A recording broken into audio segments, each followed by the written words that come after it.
சென்னை நெற்குன்றத்தில் தனியார் பள்ளியால் ஆக்கிரமிக்கப்பட்டுள்ள மாநகராட்சிக்கு சொந்தமான இடத்தை மீட்டு இளைஞர்களுக்கு விளையாட்டு திடல் கட்டித்தருமாறு அதிமுக மாமன்ற உறுப்பினர் சத்யநாதன் 5வது முறையாக மாவட்ட ஆட்சியர் அலுவலகத்தில் மனு அளித்துள்ளார். இது தொடர்பாக அவருடன் நமது செய்தியாளர் ரஃபிக் நடத்திய கலந்துரையாடலை தற்போது பார்க்கலாம். சென்னை மதுரவாயில் அருகாமையில் இருக்கக்கூடிய நெற்குன்றம் பகுதியில் சுமார் ஒரு ஏக்கருக்கு மேலாக இருக்கக்கூடிய நிலத்தை உடனடியாக அங்கே இருக்கக்கூடிய பொதுமக்களுக்கு பயன்பாட்டிற்கு வர வேண்டும் என்பது குறித்து இருக்கக்கூடிய அனைத்து கட்சிகளும் ஒன்றிணைந்து இங்கே சென்னை மாவட்ட ஆட்சியர் அலுவலகத்தில் மனு அளித்து வருகின்றன. அது மட்டுமின்றி இந்த மனு குறித்து தற்போது நெற்குன்றத்தில் இருக்கக்கூடிய கவுன்சிலர் அவர் தலைமையில் இந்த மனுவை வழங்கி வருகின்றனர். இது குறித்து இருக்கக்கூடிய கேட்டறிவோம். இது வரைக்கும் மாவட்ட ஆட்சியரை சந்தித்து ஒரு 5 முறை மனு கொடுத்துட்டேங்க. குறிப்பாக இன்றைக்கி வந்திருக்கிறது எதற்காக என்று சொன்னால், இன்றைக்கி அரசியல்லாம் தாண்டி ஊரை நேசிக்கக்கூடிய என்னுடைய தம்பிமார்கள், என்னுடைய அண்ணன்மார்கள் அனைவர்கிட்டையும் பேசும்போது நாம் எல்லாம் பொதுவாக எல்லோரும் வருவோம்னு சொல்லி அந்த ஊரை நேசிக்கக்கூடியவர்கள், இளைஞர்களை நல்வழிப்படுத்த வேண்டும் என்பவர்கள் என்னோட துணையோடு இருந்து அருமை தம்பி விடுதலை சிறுத்தையிலேருந்து வந்திருக்காங்க, கம்யூனிஸ்ட் கட்சியிலேருந்து வந்திருக்காங்க, டிவிகேலேருந்து வந்திருக்காங்க. மீதி பேருக்கும் தகவல் சொன்னோம்.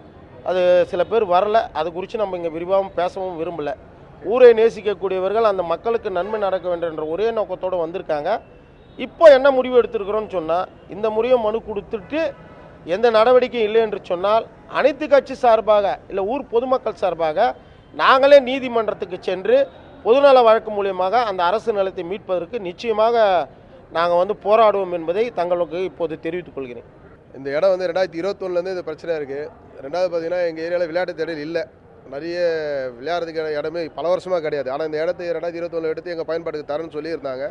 இப்போ திடீர்னு 2023 அவங்க ஒரு ஸ்டே வாங்கி எங்களை உள்ளே விளையாடக்கூடாது அப்படின்னு சொல்லிட்டு ஒரு ஸ்டே வாங்கி வச்சுருக்காங்க.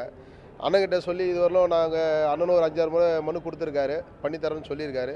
இந்த வாட்டி நாங்களே எல்லா கட்சி சார்பாகவும் கூட இருந்து நாங்களும் எல்லாமே பண்ணலான்னு சொல்லிட்டு முடிவு பண்ணி வந்திருக்கோம்.